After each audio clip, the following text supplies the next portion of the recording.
Hello everyone, hope you're doing well. Today in War Thunder it is time to have a look at the VT1-2. Now I've been given a test drive for 13 days by Gaijin to actually have a look at this vehicle, and yes, I'm still grinding it out. I'm actually very close to this thing when it comes to the Operation Shipyard events, but I thought I'd take this opportunity to be able to make this video for you, so therefore you know what you are grinding and what to look forward to. So we're going to break this down into two things. The first thing, we're going to talk about the vehicle as an event vehicle, and then we're going to talk about its actual usefulness in the game. On top of this as well, I'm going to be looking at this as a 8.7 vehicle. I know that doesn't really make sense since it's a battle rating 8.3 vehicle, but I've played 25 matches in it so far, and every single match has either been at 8.7 or 9.0. So therefore, I don't see this thing as an 8.3, I see this thing as an 8.7.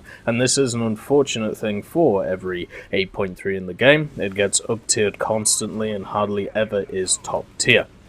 So therefore we're going to be looking at it, comparing it to the other meta vehicles of 8.7 and 9.0. So let's talk about it as a event vehicle. As an event vehicle, it's actually really cool. It's got a lot of interesting mechanics to it, it's got a lot of interesting ideas, and also it's going to be very fun just throwing it around. It has a lot of nice things to it, such as, the 10 degrees worth of gun depression, the speed that it has, and also the wacky aiming style that it has. 2 and 3 things which make it at least different to a lot of other vehicles out there, which when you put them together make it an interesting event vehicle. In my opinion, an event vehicle should never be a meta stomper like the KV220 or the TV, or even maybe the Macarva. Even though I wouldn't say the Macarva is meta, it's still incredibly good. Instead, it should be a fun and interesting vehicle which gives you a different playstyle and a different way to play the game, and maybe some mechanics on top of it. So something like the FJ4B, even though it was a high tier event vehicle, it did add into the game bullpups, which was the first time we ever saw them, and putting them in a limited capacity as the first AGM to be seen, it meant that tests could be done on the live server for these ideas for later, ideas, and well, now we have a massive expansion of AGMs and also air-to-air missiles to thank for it. On top of this, you have other machines like the VS8, like the Mine Layer, which were also event vehicles which, illustrated new mechanics alongside stuff like the VT1-2. So to have another machine which is giving us an interesting new aiming system, I think is wonderful, So as an event vehicle in that sense, I think it's great. Now let's talk about its actual usefulness in the battle, which is much more lacking than its interesting factor being an event vehicle. So the first thing is the VT1-2 is incredibly fast. Obviously it has 2200 horsepower at 2600 RPM, can go a max speed of 70 kilometers an hour and easily reaches it. It actually kind of feels that it's limited to 70 kilometers an hour. There aren't many vehicles which can normally reach their top speed so easily, but the VT1-2 is one of them. It also goes incredibly fast backwards as well, at nearly the same speed as it goes forwards, and also with that it has the fact that its acceleration is just off the charts. So when we look at its general maneuverability, it's good if you're trying to get to places at the start of battles. Where it kind of breaks down is once you get into the fight, and also because of the new map rotation filter system, what this has meant is I'm getting a lot of smaller maps which generally do not suit the playstyle of the VT1-2. The way that I see this machine is it is a machine where on Fields of Poland or the European province map, where you basically use its speed to get to a very advantageous position early, use that position and its laser rangefinder, because it does get one of them, to be able to mark targets from absolutely miles away and smash them with the Rheinmetall L44, which it has access to, along with the DM DM13 and mainly DM23 APFSDS rounds, which have incredible pen for 8.3 and also have really good muzzle velocity. So as a long-range sniping vehicle, this machine does really well. It also has the autoloader on the left-hand gun as you were looking forward with it, meaning that it has a reload rate of 5 seconds. Then if you look at the other one, which isn't an autoloader on the other side, it should be a little bit longer. Both have around about, well, the left gun, at least by the X-ray, has 18 rounds of ammunition, and the right gun has 12 rounds of ammunition, according to, as I said, the X-ray. The other thing as well about the machine is if you use it in this playstyle, you can generally do pretty well with it because of the fact that, you know, you're able to use those guns at incredibly long range. But a lot of my experiences with this machine haven't been at long ranges, and that's not the fault of the vehicle. That is the fault of me trying to force it into situations where it doesn't work too well, which are these close quarter, you know, areas. Since this machine has no horizontal traverse when it comes to its guns itself, whenever you are tasked with facing a lot of these 8.7 meta vehicles, stuff like the AMX-30 Super, the OF-40 MTCA, stuff such as the M60 Rise, they all have turrets, they all will be able to get around you. Doesn't matter how good your rotation speed in this thing is, which is, you know, 42 degrees per second, which is pretty quick, but at the end of the day, a turret is still going to beat you.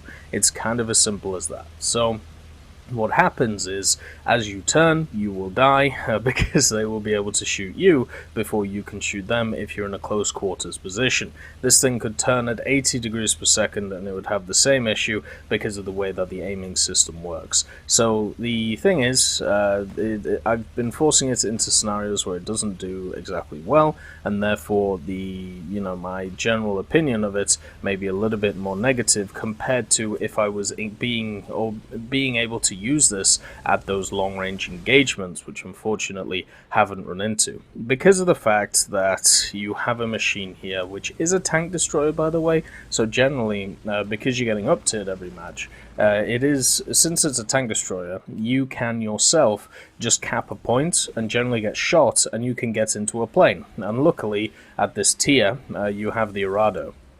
The Radeon itself can easily get, 2 kills when it comes to its bombs. You also have the ME262A1U4 and also the ME262A1A-U1 if you have been using that. So there is options when it comes to CAS that you can use to back this plane up, and since it's cheaper than medium tanks and also you're going to be up-tiered, it's easy to get in them. So if you want to use it as a setup vehicle like that, use the 70 kilometers an hour, cap a point really quickly and then move away, then you will be guaranteed a plane afterwards. On top of this, the way I've been trying to use it on smaller maps is go to the point which generally people don't go to, cap the point and then run away, and then try and set up in a position near the cap to be able to catch somebody off guard. The problem with this is a turret still beats you, and it always will beat you, and that is because of the aiming system. So let's go through the aiming system. This is a new system that has been added to the game. It is a system which is pretty interesting.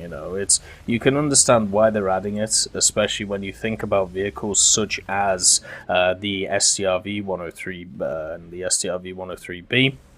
Basically the cheese wedge tanks from Sweden. They've already said that they earlier in the year that they're looking at Sweden as a possible tech tree to add to a game. So when it comes to its aiming, the way it works is you hit a button, whatever you set it to, and once you are stationary, you are able to turn the machine with just the use of a mouse on the horizontal plane. So the idea is, if you move onto a target, then you yourself can actually shoot that target without having to hit A and D or move the tracks themselves. There are problems with this aiming system though, and they are incredibly annoying once you get used to, even when you get used to them, because there's no way of really fixing them because it's a game mechanic issue. So the first one is when you actually turn, depending on the incline that you're at, you will either go forwards or backwards with your vehicle. So there is no staying still. What I mean by this is, let's say you are on an incline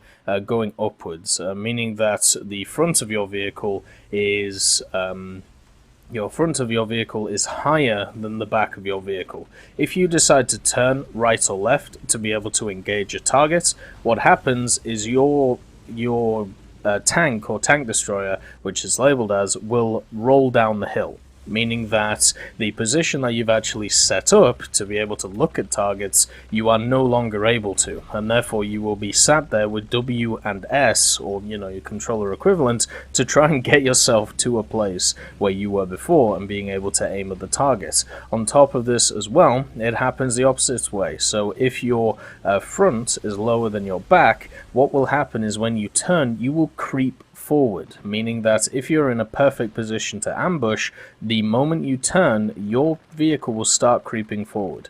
Generally, when I turn, it actually goes up to about 2 kilometers an hour going forward, which doesn't seem like much, but when you're in a perfect position to hold, especially at this tier when you have to hide yourself, you will run into the enemy over and over again, and they will just kill you, because you only have 50 millimeters of armor on the front, and you have 3 wonderful people at the front of the vehicle just waiting there to get shot. So the other thing as well with this aiming system, it isn't lag, but there is a little bit of, well, I suppose you call it input lag, which is, if you're familiar with something like Counter-Strike, you will be used to it, from the early years of Counter-Strike. So what this means is when you turn the mouse, it takes a while for the vehicle to turn with your mouse. So it normally takes about half a second before the vehicle pushes up, so it can start rotating to follow your horizontal mouse position. This means if you need to snap to a target, you can't. It takes half a second longer, and therefore that half a second means that that turreted vehicle which you're facing, the AMX-30 Super or just the Brennus or something like that, will have been able to hit you in that time. The other thing is when it comes to minor adjustments, the minor adjustments have the same input lag, meaning that every half a second you are slightly moving the gun, meaning that it's just taking you ages to do little slight changes to your actual, aiming. So everything is slower than what you would do with a turret, meaning that this new aiming system is still fundamentally flawed against stuff which has, turrets in the game. And that just means that everything kind of sucks when it comes to the aiming. The other thing is, if you don't make enough of a movement, then sometimes the aimer just will not line up properly with your aiming reticle, or it'll take longer to line up with your aiming reticle. And also you can only aim one of the guns at once, meaning that you have your primary gun, which is your left-hand gun, the one with the 5-second reload, and then you have the right-hand gun, which is put on your secondary armament. So you can fire them both at the same time if you have them labeled in the controls, but understand that you can only aim with one of them at the same time. So you can aim with one and then you can aim with the other. It will switch over to the targeting of both of the guns, and that is completely fine. It works really well if you have it set up properly. The only problem with it is since the guns do not converge at all, you will never be in a position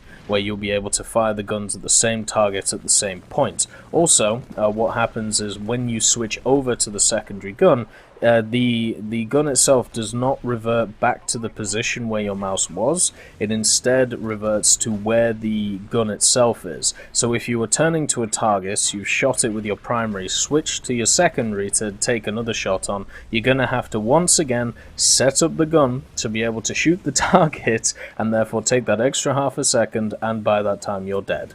Because of how, the aiming works at this tier, and since everybody has just point-and-click ammunition, especially when you're in a vehicle with 50 millimeters, you're going to have a really bad time. So, from the point of view of, if we look at every other vehicle at this tier, it does have the point-and-click ability of annihilating whatever it faces. The problem is the aiming. The aiming is so hard when it comes to being the same reaction as what you see from other vehicles at the BR, and it's a real testament to why turreted vehicles are so much better than tank destroyers, even if you have a tank destroyer with a crazy souped up engine and also a crazy souped up everything else.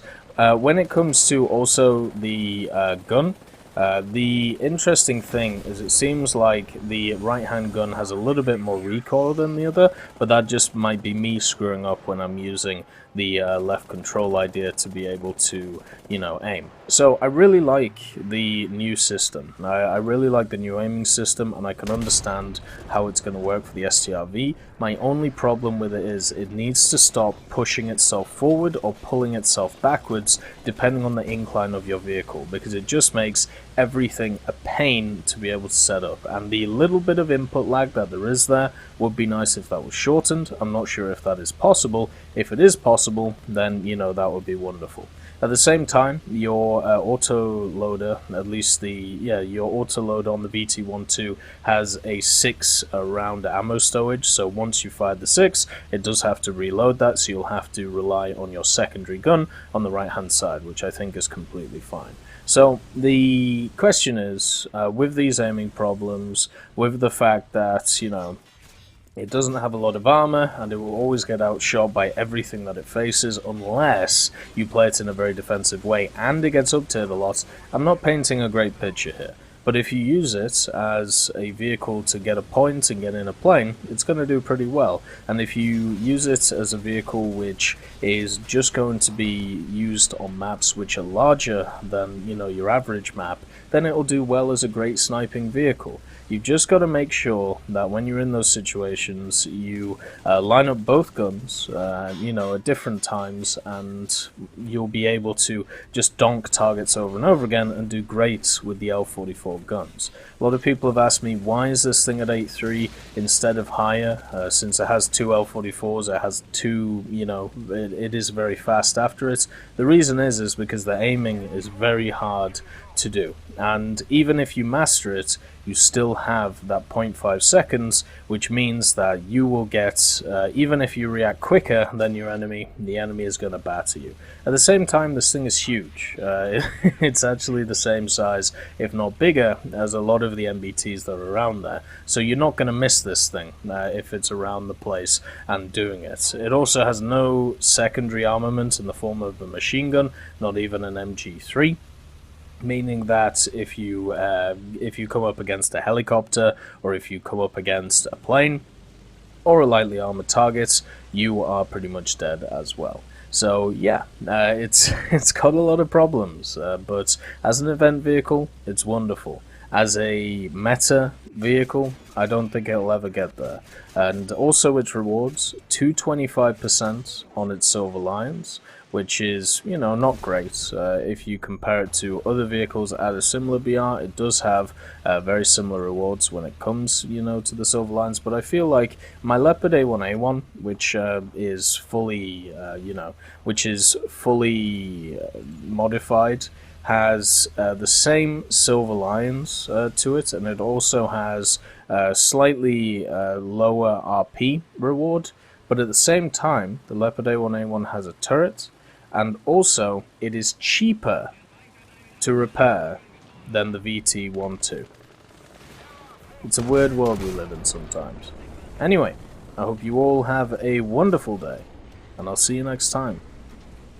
I'd just like to thank Ambrosius McClellan, B. Young, Blackie, Daniel Stanton, John Ryman, Joseph Anders, Martinez, Mopar 1969, Moxie, Super Cacti, Uyans Terry, and Elove Goats, and of course Seductive Trash Can for supporting the channel.